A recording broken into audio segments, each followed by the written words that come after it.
அனைவருக்கும் வணக்கம். 60 வயசுக்கு மேல இருக்கிறவங்களுக்கு ஆதார் கார்டை மட்டும் கொடுத்தா போதுங்க, இலவசமா மருத்துவ சேவைகள் பண்ணப்படுது. அது எந்த ஹாஸ்பிட்டல், அது எங்க இருக்கு அப்படிங்கறது இந்த வீடியோல பார்க்கலாம். இந்த ஹாஸ்பிட்டல் சென்ட்ரல் கவர்மெண்டோடதுங்க. இது சென்னையில கிண்டியில இருக்கு. இதை நம்ம பிரைம் மினிஸ்டர் நரேந்திர மோடி அவர்களால பிப்ரவரி 25, 2024 திறந்து வைக்கப்பட்டுச்சு. இதோட பேர் தேசிய முதியோர் நல மருத்துவ மையம், நேஷனல் சென்டர் ஆஃப் ஏஜிங். இந்த மருத்துவமனை நம்ம இந்தியாலேயே மொத்தம் 2 இடத்துல தாங்க இருக்கு. ஒன்னு டெல்லியில எய்ம்ஸ் ஹாஸ்பிட்டலுக்குள்ள இருக்கு, இன்னொன்னு நம்மளோட சென்னையில இருக்குங்க. இந்த ஹாஸ்பிட்டல் முழுக்க முதியோர்களுக்காகவே ஒவ்வொரு விஷயங்களையும் பார்த்து பண்ணிருக்காங்க.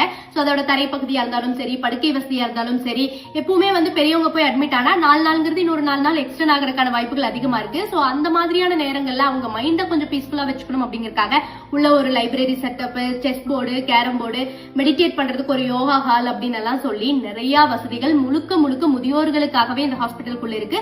அதுவும் இலவசமா இருக்குங்க. இந்த ஹாஸ்பிட்டல் முழுக்க ஏழை மக்களுக்காக. என்னால மருத்துவ செலவெல்லாம் பண்ண முடியாது, ஒரு ஏஜுக்கு அப்புறம் என்கிட்ட வருமானம் இல்ல அப்படிங்கிறவங்க இதை யூஸ் பண்ணிக்கலாம். இல்ல இந்த ஹாஸ்பிட்டலுக்குள்ளேயே நான் கொஞ்சம் லக்ஸூரியா இருக்கணும் அப்படின்னு நினைச்சா இங்கேயும் செப்பரேட் ரூம்ஸ் எல்லாம் இருக்குங்க. அதுக்கு மட்டும் நம்ம கொஞ்சம் எக்ஸ்ட்ரா பே பண்ற மாதிரி இருக்கும். இந்த மாதிரியான ஹாஸ்பிட்டல்ஸ் நம்ம தமிழ்நாட்டுல பல இடங்கள்ல வந்துச்சு அப்படின்னா நல்லா இருக்கும் அப்படின்னு நான் நினைக்கிறேங்க. 60 வயசுக்கு மேல உங்களுக்கு தெரிஞ்சவங்க யாராவது மருத்துவ செலவுகள் பண்ண முடியாம ரொம்ப கஷ்டப்பட்டாங்க அப்படின்னா சென்னையில இப்படி ஒரு ஹாஸ்பிட்டல் இருக்கு அப்படிங்கிற விஷயத்த கன்வே பண்ணுங்க.